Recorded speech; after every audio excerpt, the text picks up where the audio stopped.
ሰላም በአዲስ ቪዲዮ መጥተናል። ዘላለም እባላለሁ። ፓወር ሰፕላይ መስተካከል ያልቻለ ማንኛውም ቲቪ በዚህ መንገድ ማስተካከል እንችላለን። ይሄ እንዴት ነው የሚሆነው? የመጀመሪያውና ዋናው ነገር 12 ቮልት 2 አምፔር አውትፑት ያለው ማንኛውንም ፓወር ሰፕላይ ፓወር አዳፕተር መጠቀም እንችላለን። እንደምታዩት ይሄኛው ቦርድ ነው የተጠቀምኩት። ሌላም እንደዚህ ሪሲቨርም ጋር ይሁን ሌሎች አዳፕተሮች ጋር ይሄንን መጠቀም እንችላለን። ይሄን ከተጠቀምን በኋላ ያው እንደሚታወቀው እዚህ ጋር ኤሲ እንሰጣለን። የዚህን 12 ቮልት አውትፑት ይሄ 12 ቮልት አውትፑት ነው እናመጣና ለቦርዳችን ለዋናው የቲቪ ቦርዳችን 12 እዚህ ጋር እንሰጣለን።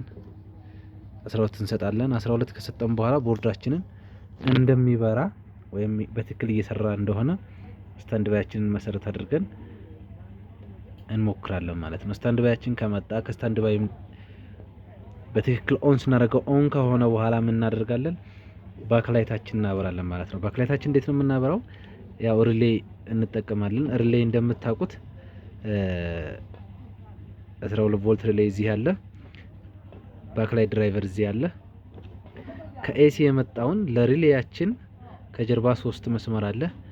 ዋናውን የኤሲ አንዱን ላይን ሴንተሩ ላይ እንሰጠዋለን ለሪሌያችን። ሁለተኛውን የኤሲ መስመር ደግሞ ለባክላይት ድራይቨራችን አንዱን ላይ እናስገባለን። ስለዚህ ኤሲው አንዱ ለባክላይት ድራይቨራችን አንዱ ለሪሌያችን መጣ። ሁለተኛው ደግሞ የባክላይት ድራይቨሩን ሁለተኛው መስመር ሪሌው አውትፑቱ ጫፍ ላይ እዚህ ጋር እንሰጠዋለን ማለት ነው። ያው እዚህ ጋር ይሄ ከሆነ በኋላ 12 ቮልት ከቦርዳችን እንዲያገኝ እዚህ ቀዩ እንደምታዩት 12 ቮልት በዚህ ቀይ ያገኛል። 12 ቮልት ፖዚቲቭ ማለት ነው። ይሄ ኔጌቲቭ ደግሞ 12 ቮልታችን ጥቁሩ እዚህ ጋር ይመጣል። ይሄ ከሆነ በኋላ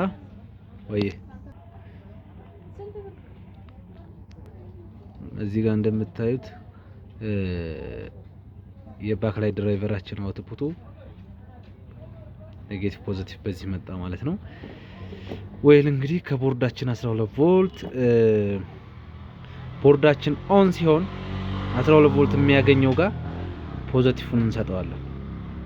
ኔጌቲቭን ከማንኛውም የሜን ቦርድ ፕሮሰሰር ዙሪያ ካለው ግራውንድ ሴክሽን ላይ ወስደን እንሰጣለን። በዚህ መልኩ ለባክላይታችን እንሰጣለን ማለት ነው። ውጤቱን በጋራ እናያለን። ያው እዚህ ጋር እንደምታዩት ስታንድ ባያችን በትክክል መጥቷል። ስታንድ ባያችን ከመጣ በኋላ ይሄንን ኦን አድርገን እናያለን ማለት ነው።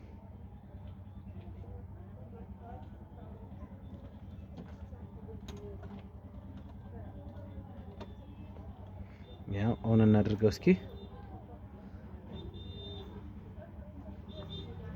በአንድ እጄ ስለምቀርጽ ነው ይቅርታ ቤተሰብ።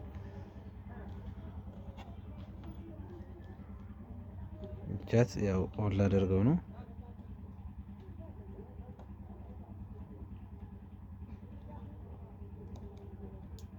ያው ከፈተ። ይሄው ስታንድ ባያችን ከፈተ። ባክላይታችንም በራ። ቲቪያችንንም ይሄው እንደምታዩት ያው ነው ሲግናል የሚለው እዚህ ጋር መጥቷል። ቴንክ ዩ